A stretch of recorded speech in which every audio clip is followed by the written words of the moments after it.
New ইয়র্কের Jackson Heights থেকে আপনাদেরকে স্বাগত জানাচ্ছি। আমি খালেদ মহিউদ্দিন। আজ আমরা একটা বিশেষ সাক্ষাৎকারে আপনাদের আমন্ত্রণ জানাচ্ছি। আসসালামু আলাইকুম প্রিয় দর্শক, গত রাতটা আমি মনে করি আমাদের দেশের জন্য একটা ভয়ঙ্কর রাত গিয়েছে। গত রাতে আমরা দেখেছি শরীফ ওসমান হাদি, ওনার যে মৃত্যুর সংবাদটা, এটা আমাদের দেশে এসেছে এবং এটা নিয়ে নানা কিছু হয়েছে। প্রধান উপদেষ্টা নিজে শরীফ ওসমান হাদির মৃত্যুর সংবাদ জাতির উদ্দেশ্যে জানিয়েছেন এবং তারপর পরে আমরা দেখেছি সারা দেশে একটা তুলকালাম কাণ্ড ঘটে গেছে। এবং যে কাণ্ডগুলো ঘটেছে, এটা কি শরীফ ওসমান হাদির মৃত্যুর জন্য শোক?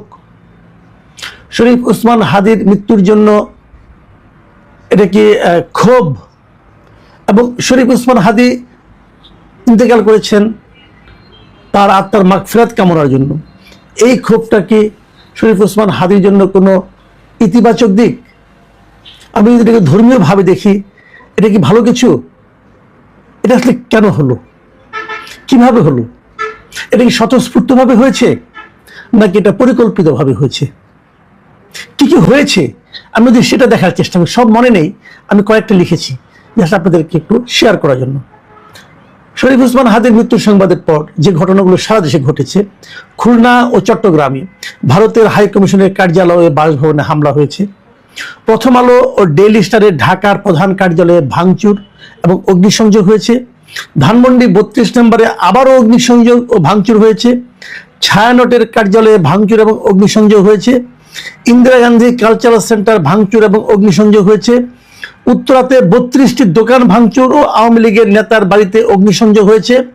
রাজশাহীতে ডেইলি স্টার প্রথম আলোর কার্যালয়ে ভাঙচুর হয়েছে। ধর্ম অবমাননার অভিযোগ এনে ময়মনসিংহে ভালুকার দিকে এক হিন্দু যুবককে গাছে ঝুলিয়ে পিটিয়ে হত্যা করে লাশে আগুন দিয়ে দেওয়া হয়েছে। চট্টগ্রামের প্রয়াত মহিউদ্দিন চৌধুরীর বাসায় আবারও অগ্নিসংযোগ ও ভাঙচুর হয়েছে। সাবেক মন্ত্রী বীর বাহাদুরের বাড়িতে অগ্নিসংযোগ হয়েছে। নিউ এজের সম্পাদক নুরুল কবিরের উপর হামলা হয়েছে। আমি যে একটা ঘটনা বললাম, এর বাইরেও অনেক কিছু হয়েছে, সবগুলো আমি পাইনি। আমি যে ওটা মোটামুটি আমি নিজেই টায়ার্ড হয়ে গেছি। আমার প্রশ্ন, শরীফ ওসমান হাদির মৃত্যু, মর্মান্তিক মৃত্যু, তার পর আমাদের জাতির জন্য, আমাদের দেশের জন্য, যারা তাকে ভালোবাসেন তাদের জন্য সবচেয়ে গুরুত্বপূর্ণ কাজ কোনটি ছিল? সবচেয়ে গুরুত্বপূর্ণ কাজ হলো তার হত্যাকারীকে আইডেন্টিফাই করা, হত্যাকারীকে ধরা, শাস্তির মুখে আনা এবং জানা যে হত্যার পেছনে আসলে কে ছিল। সেটা করার দায়িত্ব কার? সরকারের। সরকার সেই দায়িত্ব পালন করতে পেরেছে? যদি না পেরে থাকে তাহলে আপনি সরকারকে বলেন। আরেকটা করণীয় কাজ কি ছিল? তার আত্মার মাগফিরাত কামনা করে আল্লাহর কাছে দোয়া করা উচিত ছিল। আপনারা কোনোটাই করেননি। আপনারা এই আকামগুলি করেছেন। এগুলোর সঙ্গে শরীফ ওসমান হাদির মৃত্যুর কি সম্পর্ক আছে? শরীফ ওসমান হাদির মৃত্যুর প্রতিকারের সঙ্গে কি সম্পর্ক আছে? আপনারা প্রথম আলো জ্বালিয়ে দিতে পারেননি। যদি জ্বালিয়ে দিতেন পুরাটাই, তাহলে কি শরীফ ওসমান হাদির মৃত্যুর ওনার আত্মাকে শান্তি পেত? শরীফ ওসমান হাদিকে কখনো বলেছে যে প্রথম আলো আমাদের জন্য একটা খারাপ জায়গা, এটা থাকলে আমার দেশের সার্বভৌমত্ব নষ্ট হচ্ছে? কখনো বলেছে? প্রথম আলো ডেইলি স্টারকে আক্রমণ করতে হবে, প্রথম আলো ডেইলি স্টারকে আক্রমণ করলে দেশের শান্তি ফিরে আসবে, এই বয়ান কে প্রচার করেছে দেশে? এই বয়ান প্রচার করেছে ইলিয়াস হোসেন, এই বয়ান প্রচার করেছে পিনাকি ভট্টাচার্য। আপনারা সবাই পিনাকি ভট্টাচার্যের অনুচর হিসাবে, তাদের পেইড কিনা আমি বলতে পারবো না, তাদের অনুচর হিসাবে আপনারা এই আকাম কুকামে লিপ্ত হয়েছেন। কি লাভ করেছেন আপনারা?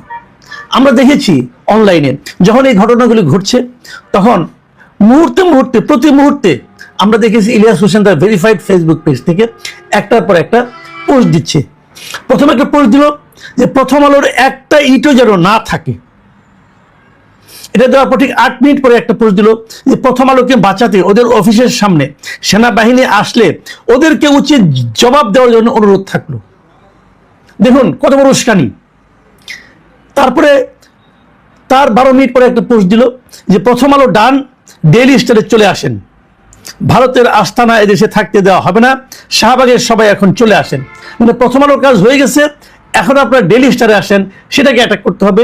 তারপরে বলছে এদেশে কোনো ভারতের আস্তানা থাকতে দেওয়া হবে না, এবং শাহবাগে যারা জমায়েত হয়েছিল তারাও সবাই এখন ডেইলি স্টারে চলে আসেন। তারও 10 মিনিট পরে দিল একটা স্টেজ আসছে, সেখানে লাগলো ডেইলি স্টার ডান, ওয়েল ডান বয়েজ, মানে সবাই তার বয়েজ আর কি, আর উনি হলেন লিডার। এই হলো আমাদের দেশের অবস্থা। এবং আমার সবচেয়ে ধিক্কার এই সরকারকে, ধিক্কার এই সরকারের স্বরাষ্ট্র মন্ত্রণালয়কে, আমার ধিক্কার সেনাবাহিনীকে পর্যন্ত। কারণ সেনাবাহিনীকে কিন্তু ম্যাজিস্ট্রেসি ক্ষমতা দেওয়া হয়েছে। এই যে একটার পর একটা বিদেশ থেকে ইনস্ট্রাকশন দিয়ে দিয়ে ইলিয়াস হোসেনের মতো দুর্বৃত্ত এই কাজগুলি করালো, কেউ প্রতিরোধ করতে নামলো না কেন? বলা হলো সেনাবাহিনী আসতে তাদেরকে উচিত জবাব দেওয়া হবে, সেনাবাহিনীকে তারপরে আত্মসম্মান লাগলো না কেন? কেউ কিছু বললো না। সাধারণ মানুষের মধ্যে, সারা দুনিয়ার মানুষের কাছে কি মেসেজ পৌঁছালো যে একটা পত্রিকা অফিস মানে সবার সামনে প্রকাশ্যে আগুন দিয়ে জ্বালিয়ে দেওয়া হচ্ছে, কেউ প্রতিরোধ করছে না, কেউ না, এবং সেটা আমাদের মেনে নিতে হচ্ছে। সরকার চুপচাপ বসে আছে। এর আগেও আমরা দেখেছি পত্রিকা অফিস সামনে অ্যাটাক হচ্ছে, এর আগে আমরা দেখেছি আনিস আলমগীরের মতো লোককে ধরে নিয়ে যাওয়া হচ্ছে। কেন? আপনারা একবার ভাবার চেষ্টা করুন, কেন? হাদির মৃত্যুর সঙ্গে এদের কি সম্পর্ক? বলা হচ্ছে এরা নাকি হাদির মৃত্যুকে জাস্টিফাই করার জন্য এক ধরনের বাস্তবতা তৈরি করেছিল। তো আপনাদের কি মনে হয় প্রথম আলো পরে ওই ঘাতক ওখানে গিয়েছিল? আনিস আলমগীর কিংবা আমি কিংবা আব্দুল নূর তুষার আমাদের কথা শুনে ঘাতক ওখানে গিয়েছিল? এই ঘাতক তো হাদির সঙ্গে ছিল। হাদির সঙ্গে এই ঘাতককে কে ভিড়িয়ে দিল? আমি ভিড়িয়ে দিয়েছিলাম, আনিস আলমগীর ভিড়িয়ে দিয়েছিল, প্রথম আলোর মতিউর রহমান ভিড়িয়ে দিয়েছিল। যারা ভিড়িয়ে দিয়েছিল তারাই তো ভাঙচুর করতে গেল। তারা কারা? তাদেরকে আইডেন্টিফাই করার পরিবর্তে তারা যে প্রথম আলোকে ভাঙলো সেখানে উৎসাহ দেওয়া হলো, এবং সরকার নিশ্চয় বসে থাকলো। দায় কার? কাকে দায়ী করবেন? কাকে দায় দেওয়া উচিত? এবং আপনারা কি ভাঙচুর করলেন? ভালো কাজ যে ঘটনা আপনারা ঘটালেন, যে ঘটনা আমি বলতে পারবো না। একজন লোককে বিচার এসে বলা হচ্ছে তিনি আমাদের মহানবীর নামে কটূক্তি করেছেন, এক হিন্দু ভদ্রলোক। সে করে থাকে, অন্যায় করেছে, আপনি সেটা থানা পুলিশকে দেন। আপনি নিজের হাতে বিচার তুলে নিলেন, তাকে পিটিয়ে মেরে গাছে ঝুলিয়ে আগুন ধরিয়ে দিলেন। বিশ্বের কেউ শুনলে এটাকে সভ্যতা বলবে? ইসলাম আপনাদেরকে এই শিক্ষা দিয়েছে? আপনারা তো ইসলামের ক্ষতি করতে আসছেন। আপনারা ইসলামের ক্ষতি করতে, আপনি ইসলামকে একটা ধ্বংসকারী, একটা প্রতিহিংসা পরায়ণ, একটা জঙ্গি ধর্ম হিসাবে প্রমাণ করার জন্য উঠে পড়ে লেগেছেন। আপনারা তো ইসলামের ক্ষতি করছেন ইসলামের নামে। তাহলে কেন এই যে কাজগুলি করুন? সবচেয়ে বড়, আমার বিবেচনায় সবচেয়ে বড় দায়ী এখানে সরকার। দেখুন, সরকার যদি একবার ভুল কেন হতো, এই যে এতগুলি ঘটনা ঘটলো, সরকার কি একজনকেও সরকার ধরেছে? ধরে তাকে বিচারের আওতায় এনেছে? ধরলেই তো হয়, একজনকে ধরে জিজ্ঞাসা করেন তোমাকে কে পাঠিয়েছে। আপনি ধরেন, কাউকে ধরেছেন, তার মানে সরকারের কাছে প্রথম আলোকে আগুন দেওয়া, ডেইলি স্টারে আগুন দেওয়া এগুলি কোনো অপরাধ নয়। ভালো কারো একটা লোককে আগুন দিয়ে পুড়িয়ে ফেলা, হত্যা করা তার কাছে কোনো অপরাধ নয়। 32 নম্বর আবারও ভাঙা কোনো অপরাধ নয়। ছায়ানটের জিনিসপত্র, আসবাবপত্র ভাঙতে প্রত্যেকটা লোকের ছবি আছে, ঠিক আছে, তখন ধরতে পারেন নাই, ছবিটা দেখে এখন ধরেন। এর কোনোটাতে কোনো মামলা হয়েছে? আমরা কোন দেশে বাস করছি?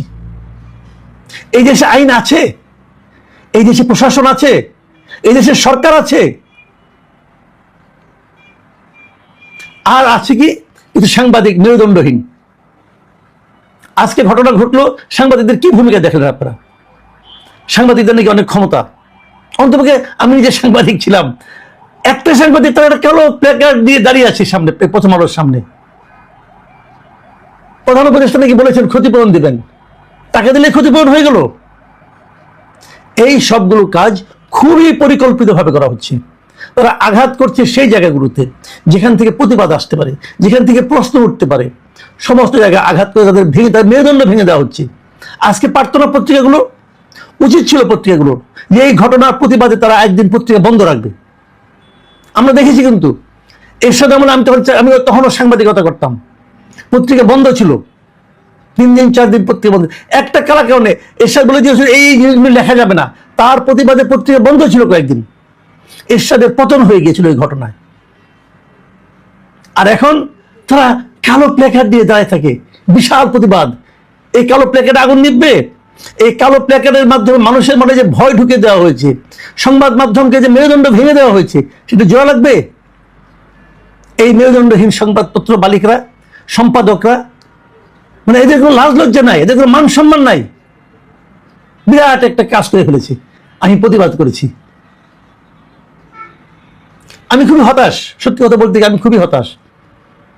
এই দেশটা কিভাবে চলছে, কে চালাচ্ছে, কেন এইভাবে চালাচ্ছে, কাদেরকে ইনভাইট করতেছে, কারা সামনে আসতেছে, এগুলি কেন? আমি যদি বলি এই সমস্ত অস্থিরতার পেছনে মূল কারণ হচ্ছে, যেই মাত্র তারেক রহমান জানিয়েছেন যে উনি এই দেশে ফিরছেন, তার এই ফেরাটাকে অনিশ্চিত করার জন্য, এই ফেরার প্রতিবাদে আসলে এগুলি চালানো হচ্ছে। এগুলি চালিয়ে তারা তারেক রহমানকে বোঝাতে যাচ্ছে দেশের অবস্থা খারাপ, তুমি এসো না, আর কিচ্ছু না। এখন আপনারা ভেবে দেখেন তারেক রহমান দেশে ফিরলে কার লাভ, কার ক্ষতি? যার ক্ষতি তারাই এগুলি করাচ্ছে, তারাই শরীফ রহমান হাদিকে মেরেছে। এবং এখানে রাজনীতি আছে। আমি এখনো মনে করি শরীফ রহমান হাদির কি মৃত্যুর পিছনে রাজনীতি আছে, আমাদের দেশীয় রাজনীতি আছে, এবং তাদের যারা এজেন্ট বাইরে আছে তারা এগুলি করাচ্ছে। কার এজেন্ট কে আপনারা খুব ভালো জানেন, আরেকবার হিসাব করে দেখেন। এ নিয়ে আমি আগামীতে আরো কথা বলবো। ততক্ষণ পর্যন্ত ভালো থাকেন, এখন এই পর্যন্তই।